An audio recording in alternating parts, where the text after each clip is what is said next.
In the 13th chapter of the Gospel of Mark, Jesus said, "But in those days, after that suffering, the sun will be darkened, and the moon will not give its light, and the stars will be falling from heaven, and the powers in the heavens will be shaken. Then they will see the Son of Man coming in clouds, with great power and glory. Then he will send out the angels and gather his elect from the four winds, from the ends of the earth to the ends of heaven." He went on to say, "From the fig tree, learn its lesson. As soon as its branch becomes tender and puts forth its leaves, you know that the summer is near. So also, when you see these things taking place, you know that he is near at the very gates. Truly I tell you, this generation will not pass away until all of these things have taken place. Heaven and earth will pass away, but my words will not pass away." He also said, "But about that day or hour no one knows, neither the angels in heaven nor the Son, but only the Father. Beware, keep alert, for you do not know when the time will come. It is like a man going on a journey, when he leaves home and puts his slaves in charge, each with his work, and commands the doorkeeper to be on the watch. Therefore, keep awake, for you do not know when the master of the house will come, in the evening or at midnight or at cockcrow or at dawn, or else he may find you asleep when he comes suddenly. And what I say to you, I say to all, keep awake." The King family has been in a period of waiting, 9 months of waiting. The weekend that the COVID-19 pandemic finally hit South Carolina hard for the first time, and so much about our so-called normal life was subsequently shut down. That also happened to be the weekend that we found out that we were expecting our second child, that he would be due on Thanksgiving Day. Now, I'm recording this sermon on the Monday before Thanksgiving, so he hasn't been born at this point, and we're in that final waiting period. We actually just had a checkup with the doctor this afternoon, and as soon as the doctor came into the room, he said, "Well, you guys ready?" "You're never ready." Then he said, "Time to hurry up and wait, huh?" And he's right. There are just times in life when you are waiting. The reality is that there are multiple types of waiting. There's the waiting that brings on boredom, or the type of waiting where the event for which you are waiting isn't really one that you're eager to have arrive. And then there's the waiting that comes with great anticipation, when the time or the thing or the person that you are waiting for just can't get here soon enough. Waiting for the birth of a child, for instance, certainly comes with great anticipation. Waiting for the end of the pandemic and the renewal of freedom to go about your life without fear, especially as the news continues to talk about the prospect of effective vaccines. Now that comes with great anticipation, perhaps even desperation. Martin Copenhaver points out that sometimes waiting is passive. You're waiting, but nothing to do but wait. But there's also an active waiting. A girl who stands on the street corner waiting for the bus to arrive will experience one kind of waiting, a passive waiting.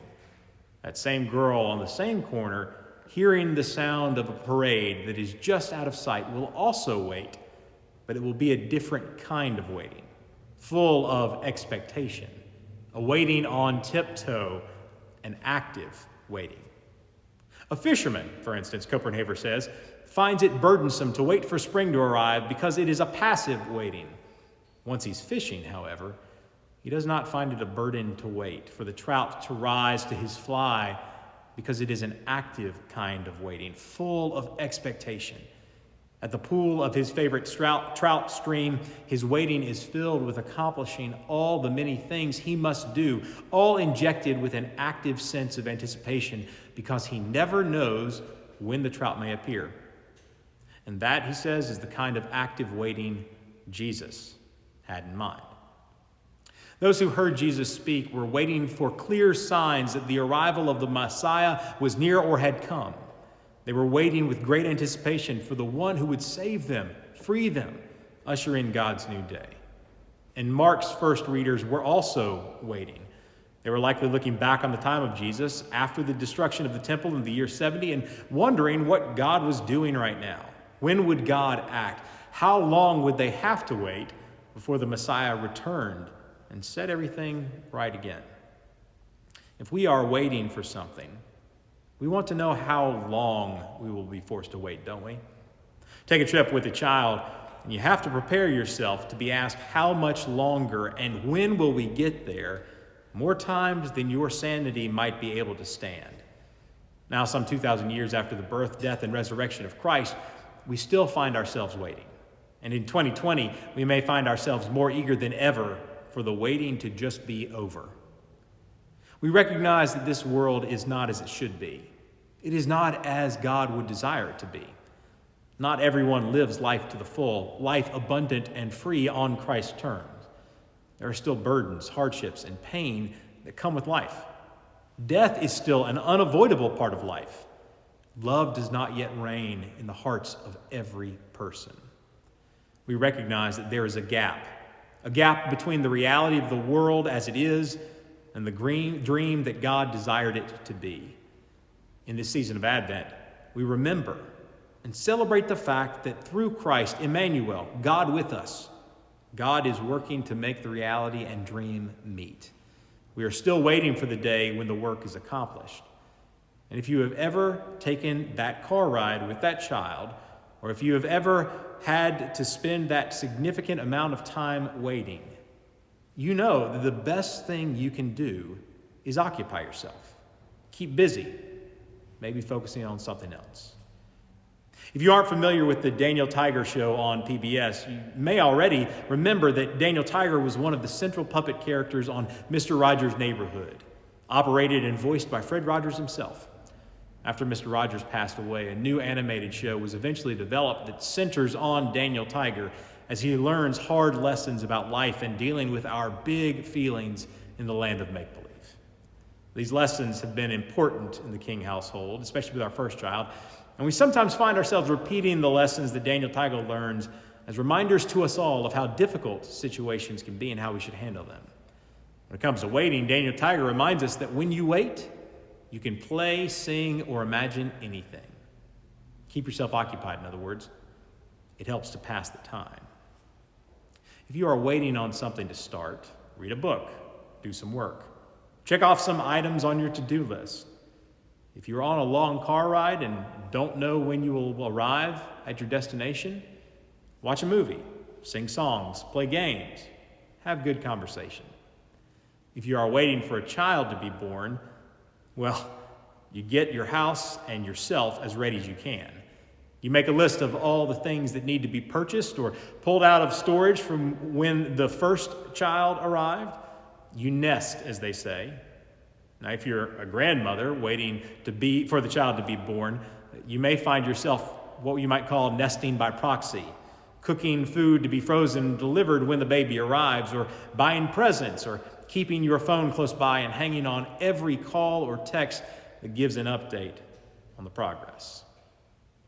If you're waiting for company to arrive, you make sure everything is set, that the house is clean, that there are fresh sheets on the bed, that the refrigerator is stocked, the yard is pristine. If it's around the holidays, like now, you make sure that the house is properly decorated. And then you keep busy so that when your guest arrives, you're completely ready to welcome them with joy. Jesus tells us that as we wait, we need to keep awake, keep alert. We can't be lulled to sleep by this world. We're all waiting. We are waiting for Christ to come, and we will not know when that will happen. We do not know when he will be revealed to us. In Advent, we remember that Christ came at an unexpected time and will come again for us all at unexpected times and unannounced. We do not know when, but like his parable says, he's the master and we are his servants. We cannot be lulled to sleep by this world because he has left matters in our hands. When he returns, he wants to find us busy. And we can't simply follow the Daniel Tiger principle that we can sing, play, imagine, or do just anything. We must be busy doing the work of God's kingdom. When I worked with teenagers and had to chaperone lock-ins, and I remember when I was in college and there was a university-wide dance marathon fundraiser for the Children's Miracle Network that lasted all night. The most important thing to do in order to stay awake was to keep active. Keep moving. Whatever you do, don't stop. Because when you stop, we will likely fall asleep. In this Advent, in this 2020 season of intense waiting, we're reminded that as we wait, we have to keep moving. We have to keep busy. We have to keep working. We can't fall asleep because we are supposed to be about the work of Jesus. We recognize more clearly than many of us have in our lifetime that there is a long way to go before God's dream is real among us, before God's kingdom comes and God's will is fully done on earth as it is in heaven. But if there is a gap between the reality that the world is and the way God always dreamed it could be, then as people of faith, we stand in that gap with God. We remember in this season the work that God did through Christ to start bringing the reality to a place where it finally meets and reflects the dream. But we also know that until God's dream is real for everyone, we are called to work with God, to work with Christ, so that because of Christ at work through us, the world around us looks more like God desires it to look. Beware, keep alert, keep awake. Caroline Lewis suggests we reinterpret that language. What if our understanding wasn't so literal? What if instead of acting as a doorkeeper, standing at the door, keeping the watch, we were more like the faithful servants, doing the work of our master until he returns from his long journey? What if we weren't simply alert and awake, but what if instead we were determined to be present and live in each moment with the knowledge that Christ, the Savior of the world, has come and will come again? What if our lives were spent in constant preparation for that moment when Jesus would come again for us and for the world? What would those preparations look like as we adorned the halls of our hearts with love and we adorned our communities with signs that God's kingdom was moving among us everywhere? In the 25th chapter of the Gospel of Matthew, a passage that is often recalled by churches, Jesus is recorded as giving another description of what it will be like when Christ returns. He said that when the Son of Man comes in his glory, he will sit on the throne, and all the nations will be gathered before him. And he will separate people like a shepherd separates sheep from goats. He will put the sheep on his right and the goats on his left. Then the king will say to the ones on the right, "Come, you that are blessed by my Father, inherit the kingdom prepared for you from the foundation of the world. For I was hungry, and you gave me food. I was thirsty, and you gave me something to drink.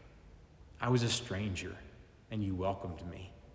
I was naked, and you gave me clothing. I was sick, and you took care of me. I was in prison, and you visited me." And the righteous will answer, "Lord, when was it that we did these things?" And the king will answer them, "Truly I tell you, just as you did it to one of the least of these who are members of my family, you did it to me." And then he will say to those at his left hand, "You that are accursed, depart from me into the eternal fire prepared for the devil and his angels. For I was hungry, and you gave me no food. I was thirsty, and you gave me nothing to drink. I was a stranger, and you did not welcome me. Naked, and you did not give me clothing. Sick and in prison, and you did not visit me." And they will also answer, "Lord, when was it that you were hungry, and we saw you, or thirsty, or a stranger, or naked, or sick, or in prison, and did not take care of you?" And then he will answer them, "Truly I tell you, just as you did not do it to one of the least of these, you did not do it to me." Beware. Keep alert. Be present and live into each moment, because we have been put in charge of doing our Master's work and preparing for the day that he comes again. As we feed the hungry, we celebrate the Christmas meal. As we give drink to the thirsty, it's like gathering for a drink with the family and friends gathered in celebration. We clothe the naked like we adorn the church and our homes as signs that Christmas is upon us. And we spread the hope, peace, joy, and love of Christ with the sick and imprisoned. And when we do all of this, we do it for Christ. We do it in his name. And we do it as a sign that we believe in the hope that Christ will come to us again, just as he has already come. We as Christians find ourselves in an incredibly important moment to be present with many of the things that we preach about and talk about this time of year. We need to be present in the world as agents of hope, peace, joy, and love in the middle of situations in which those elements are completely absent. It is also in working with Christ that we find what we are looking for. In working with Christ, we find hope, peace, joy, and love that we desperately need.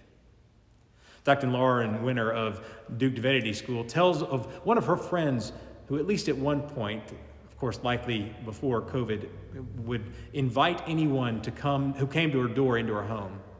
It didn't matter who they were. They could be delivering something. They could be evangelists for another religion, even though she was very firm in her Christian faith. They could be someone canvassing the neighborhood for a particular candidate or cause. Whoever they were, the moment they knocked on her door, they would receive an invitation inside. They would receive hospitality in Jesus' name. Now, apparently there was even one time that a literal traveling salesman, apparently those still exist in some places, came to her door. She told the man that she wasn't going to buy a vacuum cleaner from him. In fact, her children were napping, so she would just prefer it if he didn't even go to the trouble of turning on the machine and showing her how it worked. He could forego the presentation and the pitch, but he was welcome to come inside and have a cup of coffee or tea and a few cookies. The man accepted the invitation. Perhaps he thought that he could eventually find a way to steer the conversation back to the vacuum and make the sale. But when it was eventually clear that there was no way he was going to be successful, and she was never going to buy a vacuum from him, the salesman eventually asked, "Why would you invite me in when you know you aren't going to buy anything?" Her answer was simple.